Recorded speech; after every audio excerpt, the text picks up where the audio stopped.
चलिए अब internal stability के बारे में देखते हैं। पिछले लेक्चर में हम लोग एक्सटर्नल स्टेबिलिटी के बारे में सीखे थे, ठीक है। तो चलिए अब देखते हैं इंटरनल स्टेबिलिटी कैसे चेक करेंगे। पीछे वाला वीडियो देख लिए होंगे क्योंकि उसी से रिलेटेड दोनों हमको एक ही में बनाना चाहिए, बस किसी कारण बस अलग अलग बन गया है, ठीक है। तो कोई बात नहीं, इसके जस्ट पीछे वाला लेक्चर आप देख के आइए, उसके बाद यहाँ देखिएगा। तो इंटरनल स्टेबिलिटी की बात कर रहे थे। तो इंटरनल स्टेबिलिटी में होता है ना कि एक पार्ट जो है दूसरे पार्ट की वजह से मूव हो गया, तब उसको हम लोग बोलते हैं कि क्या है, अनस्टेबल है। तो when the part of a structure move with respect to other part then the structure is internally unstable, ठीक है। तो ये देख रहे हैं पहला फिगर में, आप देखिएगा अगर, तो ये इसमें क्या है, ये रोलर है, मूव करना चाहेगा लेकिन इसके वजह से मूव नहीं होगा। यहाँ पे क्या है, हिंज्ड है, ठीक है। यहाँ पे नीचे क्या है, फिक्स्ड है, इसके वजह से मूव नहीं कर पाएगा। तो नहीं कर पाएगा तो इसको क्या बोलेंगे, इंटरनली अस्टेबल है।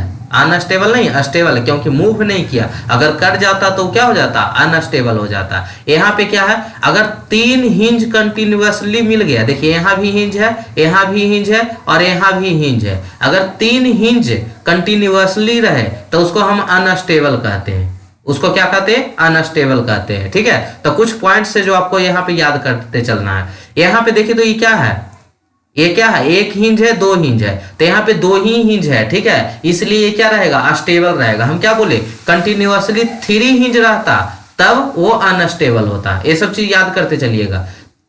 तीन हिंज कंटिन्यूअसली रहे तो अनस्टेबल होगा, अगर दो हिंज है तो अस्टेबल हो जाएगा। यहाँ पे देखिए तो क्या है, तीन हिंज क्या है, कंटिन्यूअसली है, तो उसको हम लोग क्या बोलेंगे, इंटरनली अनस्टेबल, ठीक है। चलिए नेक्स्ट पॉइंट पे आते हैं। यहाँ पे देखिए ये तो हिंज था, ये भी हिंज था, ये भी हिंज था और ये भी हिंज था, लेकिन फिर भी ये अस्टेबल है। क्यों, तो इसलिए क्योंकि जब यहाँ पे एक यहाँ सपोर्ट है और यहाँ सपोर्ट है तो बीच वाला सपोर्ट हिंज ना होके रिजिड के तरह बिहेव करेगा। अगर हिंज इंटरमीडिएट पोर्शन में होता है तब वो रिजिड की तरह बिहेव करता है, इसलिए अब हिंज नहीं रहा, ये कैसा हो गया, रिजिड की तरह बिहेव करेगा, है नहीं, लेकिन बिहेव कैसा करेगा, रिजिड की तरह। तब कितना हिंज रहा, एक हिंज या दो हिंज। तो दो हिंज कभी अनस्टेबल नहीं होता, वो क्या होता है, अस्टेबल होता है। तो इसलिए क्या है, अस्टेबल है। बात समझ में आ रहा, बात समझ में आ रहा। एक बार फिर से रिकॉल कीजिएगा।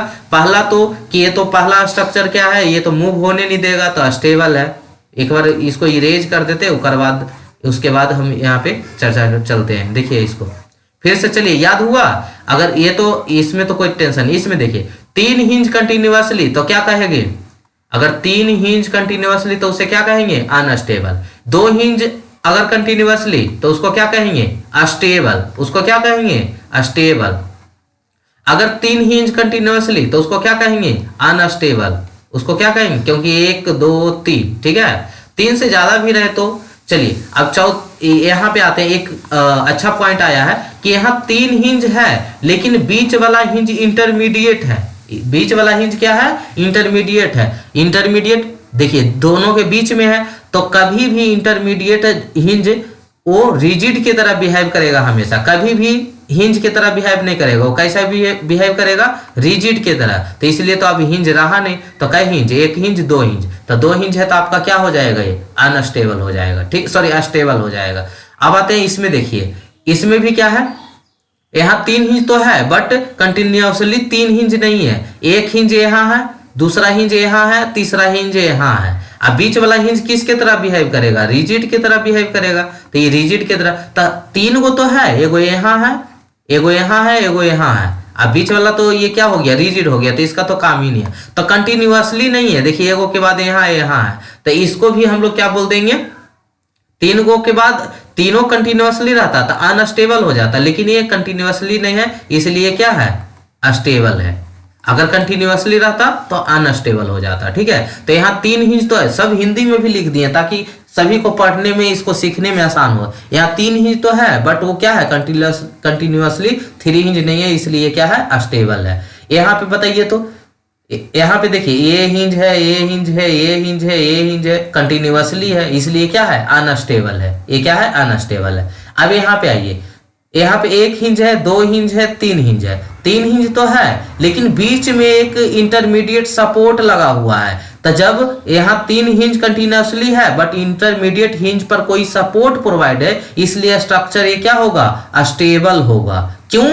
क्योंकि ये बीच वाला इंटरमीडिएट वाला अब हिंज की तरह नहीं, रिजिड की तरह बिहेव करेगा, तो 1 और 2, तो इसलिए ये क्या हो जाएगा सॉरी स्टेबल हो जाएगा। क्या हो जाएगा? स्टेबल हो जाएगा। क्लियर है? चलिए कल से हम लोग मतलब अगले सेशन से हम लोग इन्फ्लुएंस लाइन डायग्राम पढ़ेंगे, जिसमें हम लोग सीयर निकालेंगे, ILD for shear, ILD for bending moment, ऐसे ILD फॉर रिएक्शन, इस तरह से हम लोग पॉइंट सीखेंगे। और ये मोस्ट इंपॉर्टेंट है, आपके एग्जाम में पूछा जाएगा। ठीक है, मोस्ट इंपॉर्टेंट क्वेश्चन है जो आपको एग्जाम में पूछा जाएगा, तो इस लेक्चर को मत मिस करिएगा। ठीक है, नेक्स्ट वाला लेक्चर को। ठीक है, तो फिर मिलते हैं नेक्स्ट लेक्चर में।